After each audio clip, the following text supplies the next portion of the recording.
My friends, there was a time when India stood on the pedestal of her glory. Pilgrims from the east and pilgrims from the west came to India as to a holy land. In those days, schools in India were called ashramas. The teachers were the rishis. The literal meaning of the word rishi is a seer, a one who has seen the secret of life. The rishis were not men of books. They were not traders in words. The rishis were seers of the secret of life, which they wished to communicate to their students, who were known as Jignasus. The word Jignasu literally means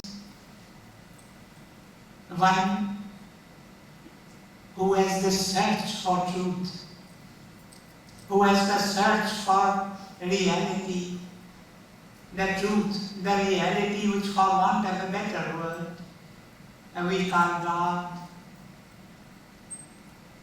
And to the students, the rishis said, again and again they said to them, my children, never forget that a man is as he thinks. A man is as he thinks. Therefore, always see. The rishis said to their students, always see that your thoughts are pure. Always see that your thoughts are clean. Always see that there is no evil in your thinking. Always see that there is no negativity in your thoughts. My friends, very often we pay scant attention to our thoughts. We say, after all, what does it matter? It was just a thought. It was only a thought. No, thoughts are things. Thoughts are forces. Thoughts are the building blocks of life. With thoughts, we are building our own future. Thoughts are the ink in the pen with which we are writing our destiny. Therefore, be very careful about your thoughts. This is an invaluable law of life, my friends. As you think, so you become. What you are today is the result of the thoughts that you thought yesterday. And what you will be tomorrow will be the result of the thoughts that you are thinking today. Therefore, see that there is no evil in your thinking. See that your thoughts are always right thoughts, positive thoughts, thoughts of health and happiness and harmony, thoughts of peace and prosperity, thoughts of success and victory, thoughts of courage and compassion, thoughts of sympathy and service and sacrifice. You must never entertain any negative thoughts. And you must never entertain any thoughts of lust or hatred or greed. You must never entertain thoughts of disease or death, thoughts of resentment or ill will, thoughts of envy or jealousy. You must see that your minds are clean, that your thoughts are pure, that your thoughts are constructive. My friends, thoughts have a direct effect on the body. Thoughts have an almost instantaneous effect on the glands of the body. You must have noticed that the very mention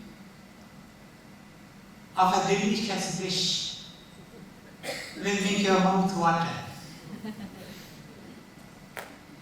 The salivary glands are immediately activated by the thought of a delicious dish. Nutritious food, fresh air, regular exercise, clean environment, they all are essential to the well-being of man. But right thinking is indispensable. You must be very careful of the thoughts that you think, or you must never forget, as the rishis of old said to their students, you must never forget that as you think, so you become. As you think, so you become. My friends,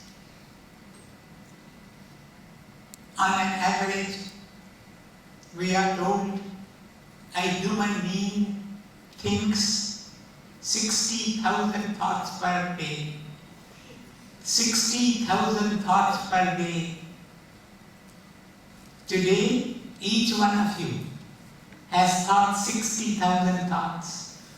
Perhaps less, because you still have 2-3 hours more to go. But each one of us, you and I, each one of us, we have thought thousands of thoughts today. How many of those thoughts were worth being thought? How many of them were positive? How many of them were constructive? I'm afraid many of the thoughts that we think they are negative, many of the thoughts that we think they are defeatist, every thought has an effect on your life. Therefore today, this is the only thing that I would wish to pass on to you. Be very careful. Be very, very careful of the thoughts that you think. For as you think today, so will you become tomorrow. My friends, there was a student in the college, everyone loved him. He was so friendly, he was so intelligent, he was so well behaved, and he was an excellent orator. He had won many prizes for the college in the debates in which he took part. But he had a disabled body. He walked on crutches. And one day one of his classmates asked him, "How did you have this handicapped body?" This young man gave an answer in 2 words. He said, infantile paralysis. Infantile paralysis. But his classmate persisted. He said, how is it that with infantile paralysis, you are able to face the world with such confidence? And this young man said, oh yes, I never permitted this disease to touch my heart. This was the secret of this young man's life. My friends, perhaps the greatest living physicist today is Stephen Hawking. You have heard his name, but not many of you may have seen him. I had the privilege of seeing him. It so happened that I was traveling by a plane by which he traveled. And I saw him. And may I tell you, my eyes were touched with tears. I said, this great genius, look at the body that he inhabits. The body was so handicapped. But he did not let this handicapped body affect the work that he did. And he could do this because he could control his thoughts. Thoughts are a great force in the life of every individual. But we need to control our thoughts. We need to control them. We must learn the lesson of controlling our thoughts. There is an ancient Indian legend concerning a traveler who had walked and walked and walked for miles together. He had walked and walked and walked, and now his limbs were tired. And from a distance he saw a tree. And he said, let me go and rest for a while under the shade of this tree. Let me go and rest for a while. He came and rested under the shade of this tree. That tree happened to be a Kalapataru tree. You know what a Kalapataru tree is? A Kalapataru tree is a wish-fulfilling tree. Sitting underneath the tree, if you wish for something, that wish immediately becomes a reality. Sitting underneath a Kalapataru tree, if you wish for a horse will come and stand before you. Sitting underneath a Kalapataru tree, if you wish for a Mercedes car will come and stand before you. But this man did not know that it was a Kalapataru tree. As he sat underneath, as he sat in the shade of this big tree, the thought just occurred to him. He said, how wonderful it would have been if I had a soft, luxurious bed to lie on. He had barely wished for a soft, luxurious bed, then a soft, luxurious bed appeared before him. He was in wonder lost. He was amazed. From where did this bed come? But if it has come, let me take advantage of it. And he lay on that soft, luxurious bed.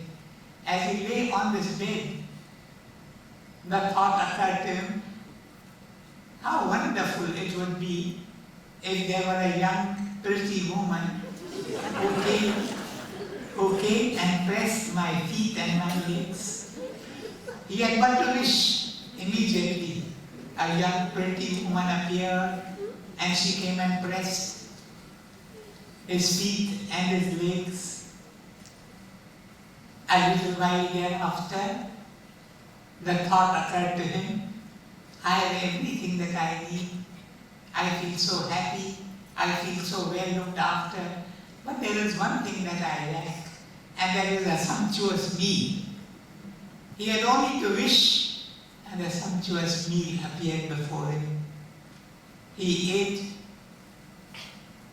that delicious food, lay down on the bed with a young, pretty woman pressing his feet and his legs. He was about to doze off when a thought occurred to him. Here I am lying underneath a tree, out in the open. Suppose a ferocious tiger were to come, what would be my condition? And immediately a ferocious tiger came out of nowhere and tore his body into pieces. We need to control our thoughts. We need to control our thoughts. Whatever we wish for intensely in our thoughts, will come to be true. But we need to control our thoughts. My friends, as I said to you, thoughts have power. Thoughts are not just thoughts. Very often we say, after all, what does it matter? It was only a thought. No, we pay scant attention to our thoughts. No, thoughts have forces. Thoughts have power. There were two friends, both of them were salesmen. One of them was in the habit of saying, the salesman used to say again and again, whenever I go to meet someone, I'm sure to miss him. He used to utter those words again and again. Words by themselves have no power. But words have the power of the thoughts which they express. This man repeated those words again and again, and so it happened in this case. Whenever he went to meet somebody, they used to tell him, why are you 2 minutes late? Only 2 minutes ago he is late. If you had come 2 minutes earlier, you would have been able to meet him. The other friend was in the habit of saying, whenever I go to see someone, I'm sure to find him. And so it happened in his case. Whenever he went to meet someone, it was as though that man was waiting for him.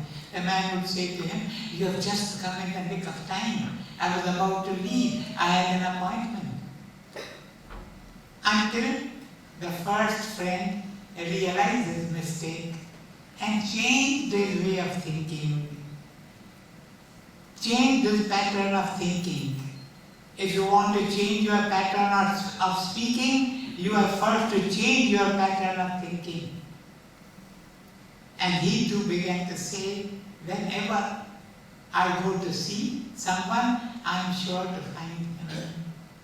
My friends, my time has traveled fast. But remember, thoughts are forces. And may I suggest to you a simple therapy? Resolve for the next 24 hours, starting from now. Resolve that you will not think a single negative thought. You will not speak a single negative word. For 24 hours, your thoughts and your words will be positive, they will be optimistic, they will be hopeful. At night, as you are about to retire, just as you are about to slip into sleep, repeat to yourself an affirmation.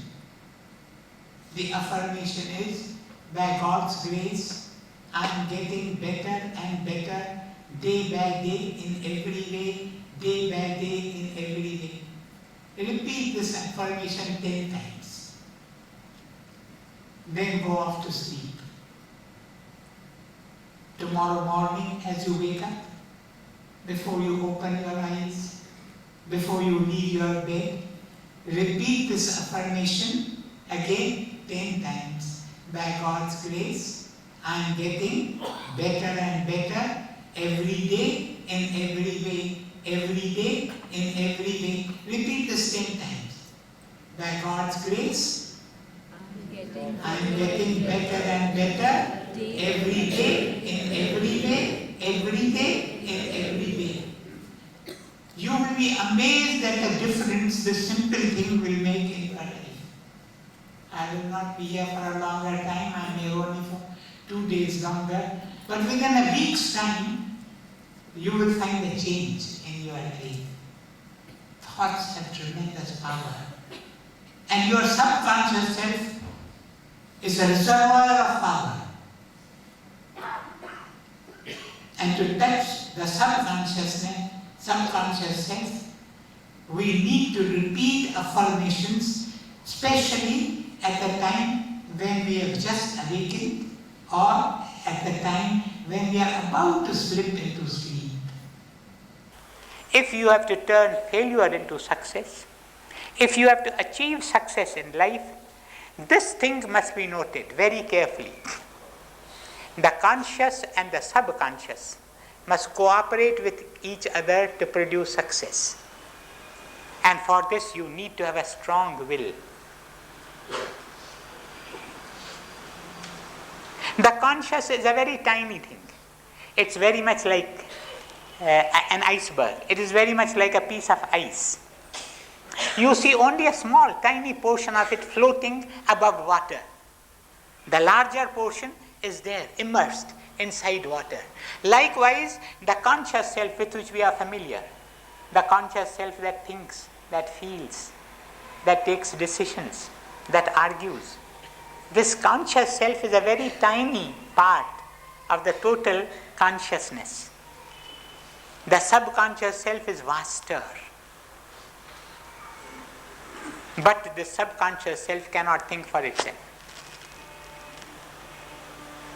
You have to impose your will on the subconscious self. Why? Because the subconscious self cannot think for itself. It cannot decide what is right, what is wrong. It has no power of decision. Its job is only to see that it proves your beliefs. Whatever you believe in, the subconscious will create conditions so that your beliefs are proved. If you believe that you cannot do a particular thing, if you believe that you cannot have a particular thing, if you believe that you cannot achieve a particular thing, if you believe profoundly, the subconscious will take up your beliefs. And the subconscious has tremendous power. And he uses all that power to create conditions to prove your belief, which is that you cannot do a particular thing. This is very, very important. You must take the help of the subconscious. The subconscious is there to receive orders, but you must develop the will to be able to speak to it with a magnetic determination. And the times when the subconscious receives orders are, firstly, the time when you are about to slip into sleep. And secondly, the time when you are just about to awake from sleep. Those are the two times, the two periods when the subconscious receives your orders. You must have seen, sometimes when you go to sleep, you are tired, and you go to sleep with the thought, I am tired. Howsoever long be the period that you sleep, you will wake up the next morning, more often than not, with fatigue.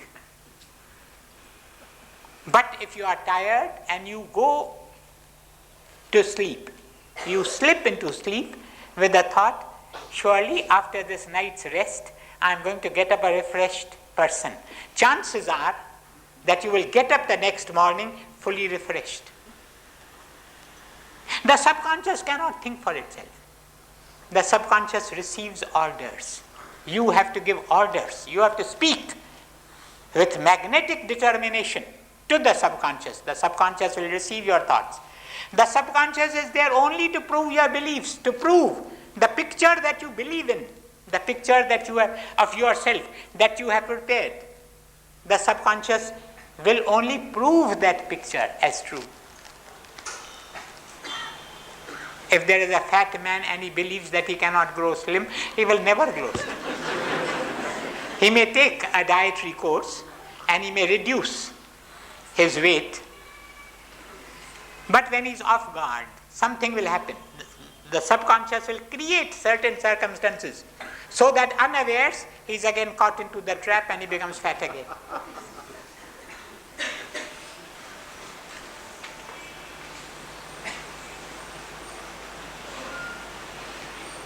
You must have strong beliefs of success. I am surely going to succeed. The subconscious will immediately try to create circumstances, create conditions to prove your belief. If you say, I cannot do this, this is impossible for me. It is impossible for me to grow slim. The subconscious will create conditions so that you grow fatter and fatter and fatter. It receives orders. It does not know right from wrong. Supposing you believe that you cannot give up smoking. You have tried to give up smoking, you have tried many times and you have failed many times, and now you give up and you say it is something that I cannot do. The subconscious will receive that order and create conditions so that you cannot give up smoking. There was a man, he resolved not to smoke for 3 weeks continuously. He was very vigilant and he did not smoke. Then after 3 weeks, he got into an argument with his wife. He had always this fear in the background of his consciousness that something is going to happen and I will break my resolve. He always lived in that thought. You must never live in that thought. Live in the thought of success. Surely I am going to succeed. I have tremendous powers within me. What is there that I cannot do? If you only throw this suggestion to the subconscious, you will find yourself one of the strongest men on earth. Now this man, after 3 weeks, got into an argument with his wife, and in that argument he lost his temper. And in that desperate mood, he left his house. He came to a friend. The friend was smoking at that time and offered him a cigarette. This man did not remember that he had given up smoking. He was in that mood. The subconscious had created that condition. And he immediately accepted the cigarette and started smoking.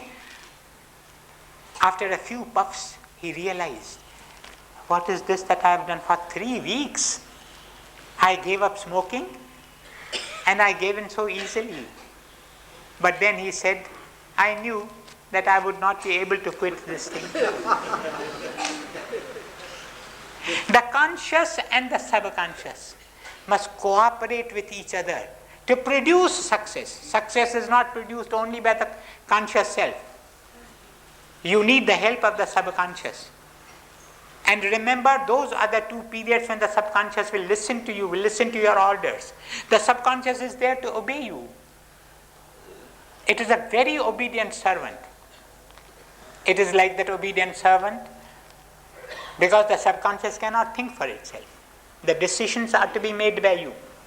The beliefs are to be programmed by you. The subconscious will obey. As I said, it is very much like that servant. The master asked him to bring a few biscuits. He brought the biscuits in his hand. And the master said to him, stupid, you must never bring a thing to me except on a plate or on a dish. He said, yes, master, I will do that. It's a simple thing. A few minutes later, the master asked him to bring his shoes. So his shoes he brought on a plate. Once again, the master told him, stupid, what are you doing? He said, but sir, those were your instructions. You have to carry out.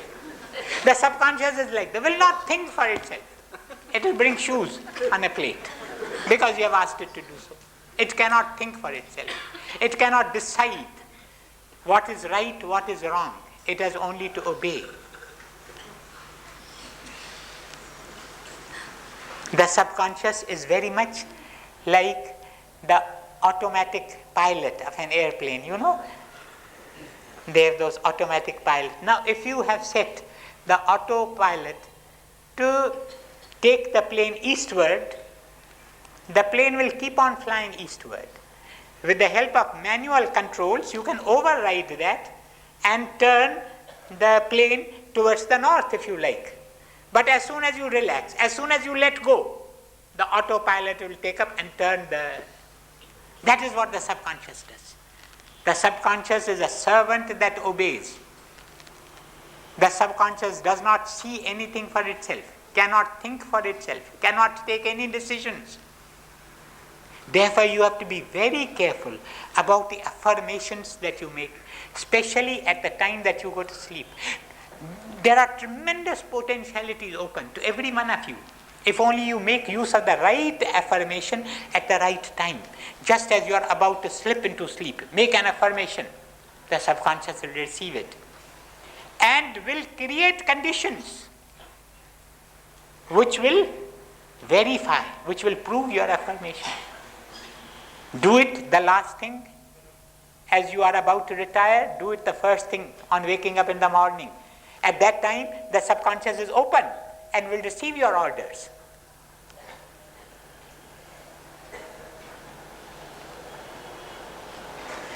The subconscious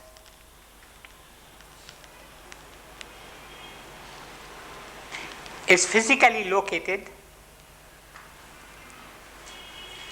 at this point, at the back, the base of the skull and the spine. That is the physical location of the subconscious. To bring the conscious and the subconscious into alignment, because cooperation is needed of both the conscious and the subconscious if you have to succeed in life. To bring them into alignment, meditation is very effective. The peace of meditation filters into the deeper than conscious layers of consciousness and makes the man aware not only of the conscious and the subconscious but also of the superconscious. It is only through meditation that man becomes aware that the conscious, the subconscious and the superconscious form one unity. There are these three layers of our consciousness. Man is consciousness. Man is not the body. This is our great blunder. We have identified ourselves with these senses and the body. At best, we have identified ourselves with the body-mind complex. But we are something far greater. The body is only a garment that we have worn. Those are the words of the Lord in the Bhagavad Gita. Arjuna, what are you afraid of? What are you attached to? These forms. You say these forms will die. Surely the form must die. The form that has been born must die one day or the other. What are you worried about? The person does not die. The man does not die. That entity does not die. For that entity is consciousness, Sat Chit Ananda. That is what you are. You are that deathless consciousness, that immortal consciousness, that eternal consciousness. And this consciousness is built up of three layers. There is the conscious with which we are familiar. It is a very tiny part of the totality of consciousness. There is the subconscious concerning which I spoke to you. It is vaster, much bigger than the conscious. But there is also the superconscious. And the superconscious is the seat of our highest inspirations. The superconscious is a reservoir of tremendous powers of the spirit, tremendous energies of the eternal. If only we unlock one fraction of those tremendous powers,